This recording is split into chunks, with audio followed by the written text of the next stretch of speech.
ഇസ്കരിയോത്ത യൂദായിൽ സാത്താൻ കടന്നു. ചോദ്യം എന്നെ ശ്രദ്ധിക്കണം. യേശുവിന്റെ വലത്തുഭാഗത്ത് നിന്നിട്ടും യൂദായുടെ ദേഹത്തെ ഭൂതം പോയോ? യൂദായിൽ കയറിയ പിശാച് പോയോ? യേശുവിനെ കണ്ടപ്പോ 6000 ഭൂതം ഇളകി. പക്ഷെ യൂദായുടെ ദേഹത്തെ ഇളകിയില്ലെന്ന് കരുതി ഇല്ലെന്നല്ല. പക്ഷെ നമുക്ക് എത്ര വലിയ ശുശ്രൂഷന്മാർ വന്നു, ഒരിളക്കവും ഇല്ല.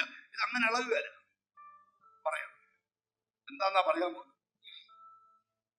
ഈ പിശാച് എപ്പോഴാ യൂദായിന്ന് പോയെന്നറിയാമോ?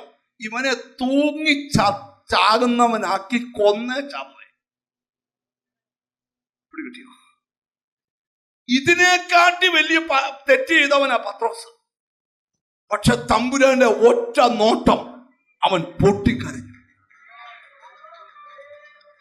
അവൻ നിങ്ങൾ ഇവിടെ പഠിക്കേണ്ട ഒരു കാര്യം, നിങ്ങൾ എത്ര പ്രാർത്ഥിച്ചിട്ടും നീങ്ങാത്ത ചിലത് ഈ 7 മണിക്കൂറത്തെ പ്രാർത്ഥനയും നിങ്ങളെ വിട്ടു നീങ്ങണം. Glory to God. അവൻ നിന്നിൽ എന്തോ കണ്ടിട്ടുണ്ട്.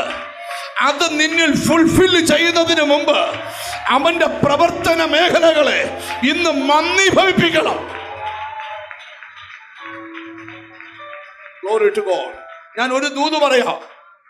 ചില വ്യക്തികൾ ഇനിയും ദുഷ്ടശക്തികൾക്ക് വർക്ക് ചെയ്യാൻ പറ്റാത്ത അന്തരീക്ഷം ഇന്ന് പരിശുദ്ധാത്മാവ് ഉണ്ടാക്കാൻ പോവാ.